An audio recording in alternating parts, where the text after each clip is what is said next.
Ey Allohning rasuli, mushriklar Makka ga qaytib ketibdi. Rasululloh sallallohu alayhi va sallam albatta bu Allohning irodasi dedilar va qo'shinning Madinaga qaytishiga buyruq berdilar.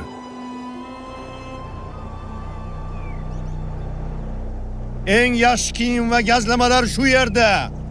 Ust-bosh va matolarning eng yaxshisini shu yerdan olasiz. Mana bu kiyim necha pul? 5 dinor. Bu yil Davmatul Jandaldagi bozordan juda yaxshi matolar oldik.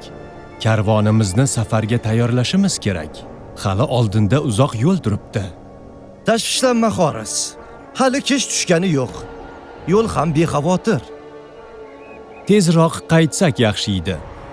O'zimiz istagan buyumlarni olib bo'ldik. Hamma tayyorgarlik ko'rsin.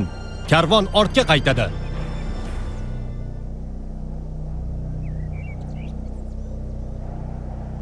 Yo'l to'sarlik va bosqinchilik niyatida qachon karvon kelarkin deb kutib o'tirish ham juda mashaqqatli ishda.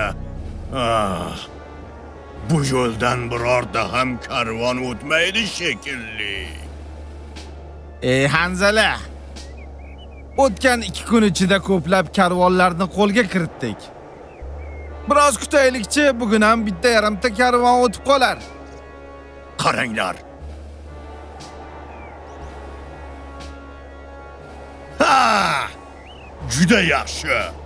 Bugun ham samarali kun bo'ladiganga o'xshaydi. Tayyorgarlik ko'ravering. Karvondagi hamma narsani tortib olamiz. Ayniqsa ayollarni kimda kim sizga qarshi chiqsa, uni o'ldiring. Ayollar esingizdan chiqmasin, ha? Amringiz bosh ustiga ey Hanzala.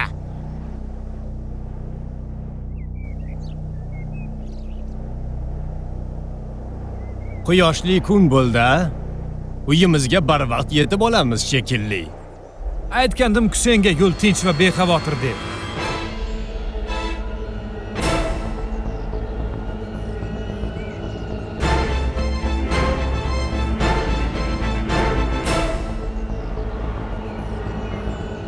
Bu nimasi? Kimsizlar? Kimligimizni aytaymi? Sizlarning bor budingizni tortib oluvchilarmiz. Allohga qasamki, o'lik tanalarimizdan boshqa narsani qo'lga kirita olmaysizlar. Qani olg'a! Ayollarni va karvonni himoya qilish uchun hammangiz jang qilinglar. Ha!